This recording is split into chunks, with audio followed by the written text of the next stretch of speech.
পাইছতে মাছ তো একবারে প্রাইমারটা দিয়ে তারপরে আজকের বেবিটা তোমরা দেখে নাও। এই দেখো বেবিটা খুবই ভালো। এদিকে দেখতে পাচ্ছ এই কেসটা, তো কেউ যদি বাইক ফিটা পড়া গাছ আমার তো দোষ নাই।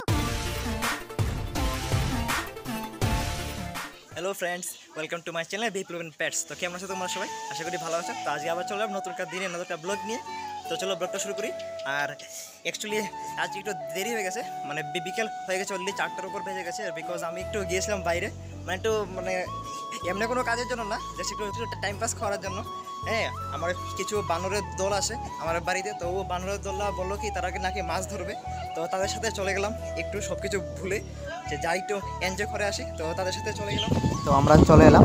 এই জায়গাটা হচ্ছে আমাদের বাড়ির মানে সাইডেই একটা জায়গা আর কি। তো এখানে ভালো পরিমাণে জল হয়, দেখতে পাচ্ছ কী পরিমাণে জল।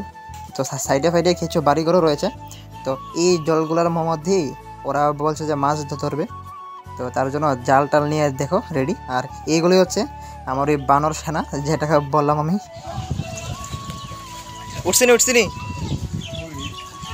মুড়ি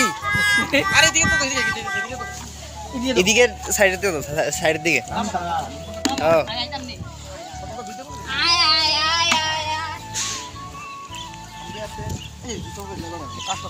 কেউ যদি বাইক গিয়ে ফিটা পড়া গাছ আমার তো দোষ নাই, বুঝছস? যে নিজ দায়িত্বে চলে নামো, আর আমার চোখ দিলে তোর দোষ। অ্যাকচুয়ালি গাইস, মানে আমি সাপটাকে ভয় পাই না, আমি একমাত্র ভয় পাই মানে যুগ থেকে, যেটাকে আমি জানি না তোমরা কি বলো, বাট আমরা লোকাল ভাষাতে যুগ বলি এটাকে। আর এই যুগের ভয় গাইস আমি মানে সাইডে দাঁড়িয়ে আছি, নাহলে আমি যেতাম মাছ ধরার জন্য। তো তারাই দিয়ে গাইস মানে খুব ট্রাই করছিল মাছ ধরার, কিন্তু তারা যেই পরিমাণ মাছ ধরছিল, তারা যারা এখানে আছে জাল নিয়ে, তাদের সিঙ্গেল পিস কোনো মাছ মনে হয় না জুটবে। আর আমার হাঁসের তো দূরের কথা।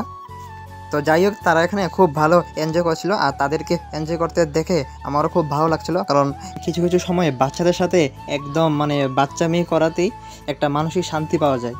তো যেই শান্তিটা আপনারা অন্য জায়গায় পাবেন না, তাদের সাথে মিশলে এবং তাদের সাথে এই সমস্ত অ্যাক্টিভিটি করলে আপনাদের মানে অনেকটাই রিলিফ ফিল হবে। তো তার মাঝে গাইস তারা মাছ না পাওয়াতে অনেকটা ডিমোটিভেট হয়ে চলে গিয়েছিল। তো আমি আবার তাদেরকে একটু মোটিভেশন দিলাম, দেওয়ার পর তারা আবার জাল টাল নিয়ে চলে এলো আবার মাছ ধরতে। তো এই দেখো গাইস, এখন আমার কালি মানে আমার কোটটা আছে আমার বাড়ির, ও চলে গেলো তাদের সাথে মাছ ধরতে। আর অ্যাকচুয়ালি ও না জল দেখলে খুবই ভয় করে। ওকে যদি বাড়ি থেকে তাড়াতে হয় বা কিছুটা করতে হয়, তাহলে জাস্ট ওকে একটু জল দিয়ে ভয় দেখালেই ও পালিয়ে যায়। বাট আজকে যাই না কী হলো, ও এত পরিমাণ জল, ও ডাইরেক্ট চলে গেলো জলে। তো দেখো ও কি সুন্দর এনজয় করছে। ফ্রেন্ড, কোথায় গিয়েছিলাম তোমরা দেখেছো। তো চলো আর দেরি না করে এবার গিয়ে পায়রাদেরকে ছেড়ে দিই। হঠাৎ করে মনে হলো যে টাইম অনেক হয়ে গেছে, পায়রাদেরকে ছাড়তে লাগবে। আর পায়রারা সবাই ঘরের ভিতরে রয়েছে। আর ওয়েদারটাও মোটামুটি ভালো আছে, কিন্তু বেশি ভালো না। কন্টিনিউ বাতাস চলছে, তোমরা দেখতে পাচ্ছ। একদিন কোনো রোদ টোদ নেই, অন্ধকার হয়ে আছে। তো মনে হচ্ছে বিকেলে, মানে বিকেল না, রাতে বৃষ্টি আসতে পারে। তো চলো দেরি না করে আগে পায়রাদেরকে ছেড়ে তারপর আমি বাকি কথা বলছি আর কি। তো আজকে অনেক লেট হয়ে গেছে, কারণ ওইদিকে চলে গেছিলাম। তো আগে তাদেরকে ছেড়ে দিই বাস। আর এদিকে দেখছো কেসটাকে আমি এখনও ঠিক করিনি। রিজনটা হচ্ছে কেসটাকে আমি একটা কালার করবো, একবারে প্রাইমারটা দিয়ে তারপরে আবার পায়রা রাখবো এটাতে। কারণ দেখতে পাচ্ছ জলে ভিজে কালো কালো হয়ে গেছে, এই দেখো। আর এদিকে তাদেরকেও ছেড়ে দিই, টাইম হয়ে গেছে অনেক। চল আজকের বেবিটা তোমরা দেখে নাও। এই দেখো বেবিটা খুবই ভালো হচ্ছে এবং তার গ্রোথও খুবই মানে ভালো গ্রোথ হচ্ছে, এই দেখো। বাট আজকে মনে হয় ওকে কম ফিডিং করিয়েছে।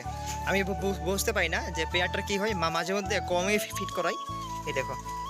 তো বাকি এদিকে তো আউলেট ডিম রয়েছে, তোমরা দেখতেই পাবা। আর এদিকের পেয়ারটাকেও ছেড়ে দিই। তো গাইস দেখতে পাচ্ছ সবাইকে ছেড়ে দিয়েছি। আর গাইস এদিকে দেখতে পাচ্ছ এই কেসটা। তো তোমরা কার মনে আছে জানি না, যে আমি একটা ভিডিওতে দেখেছিলাম যে আমার ওইখানে ছিল নেটগুলো, যে আমি একটা কেজ বানাচ্ছি। আমার একজন সাবস্ক্রাইবার বলতে পারো, বা প্লাস আমার মানে রিলেটিভও, উনি স্পেশালি মানে একটু রিকোয়েস্ট করেছিল আমার কাছে যে ওনাকে একটা কেজ বানিয়ে দেওয়ার জন্য। তো তার জন্য আমি ওনার জন্য এই কেসটা বানাই, 6 খোপের এই কেসটা। এই দেখো কেসটা দেখে নাও। তো গাইস কেসটার মানে প্রত্যেকটা খোপের হাইট মানে এদিকে হাইট হচ্ছে 1 ফিট করে, হ্যাঁ। আর টোটাল 3টা মানে নিচে থেকে উপরের দিকে 3 ফিটের কেজ, আর সাইড দিয়ে মানে যে লম্বাটা তো তোমরা দেখতে পাচ্ছ, এদিকে লেন্থটা মানে ভিতরের দিকের এটা হচ্ছে, এদিকে যে দেখতে পাচ্ছ এখান থেকে লাস্ট অবধি এটা হচ্ছে 2 ফিট, আর সাইড দিয়ে হাইট হচ্ছে 1 ফিট, আর চওড়া হচ্ছে গাইস 1.5 ফিট, হ্যাঁ। এই মেজারমেন্টের ওনার যে রাখার যে জায়গাটা ওই জায়গাটা অনুযায়ী মানে বানানোর জন্য বলেছিল, হ্যাঁ। তার জন্য এই কেসটার সাইজটা একটু অন্যরকম। বেসিক্যালি পায়রাদের কেস তো তোমরা জানোই 1.5 ফিট বাই 1.5 ফিটের হয়, বাট ওনার একটু জায়গা যেখানেও রাখবে তো ওই জায়গাটা অনুসারে বলেছিল, তো তার জন্য আমি এই সাইজটা বানিয়েছি। 1 ফিটের কেজ হলেও হাইটটা মানে বেশ ভালোই দেখতে পাচ্ছ। যে কোনো কবুতরই রাখতে পারবে, সেটা লক্কা হোক বা সিরাজি হোক। আর যেহেতু এটার হাইট কম তার জন্য আমি ওর যে ডেপথ মানে যে লম্বাটা আছে ওটা আমি বেশি দিয়েছি, প্রায় 2 ফুট লাস্ট অবধি, হ্যাঁ। তো এই হিসাবে পুরোটাকে চেষ্টা করেছি রাফলি তোমাদেরকে দেখানোর যে কীভাবে কেসটা আমি বানিয়েছি। তো হোপসো তোমরা বুঝতে পারবে, আর যদি না পারো তাহলে আমাকে কোশ্চেন করো। আর দেরি করে লাভ নেই, আমি যাই পায়ের থেকে খাবারটা দিই। তো তোমাদেরকে লফটের যে আপডেট কিছু রয়েছে ওইগুলো আমি নেক্সট কালকের ভিডিওতে দিয়ে দেবো। আজকে মানে করতে পারছি না যেহেতু মানে অনেকটা সময় গেছে। তো চলো দেখা হবে অন্য আরেকদিন আরও কিছু ভালো আপডেট নিয়ে। আজকে তো দিতে পারিনি আপডেট, বাট নেক্সট ভিডিওতে লফটের পুরো আপডেট তো তোমরা পেয়ে যাবে। তো চলো দেখা হবে, আজকের জন্য টাটা।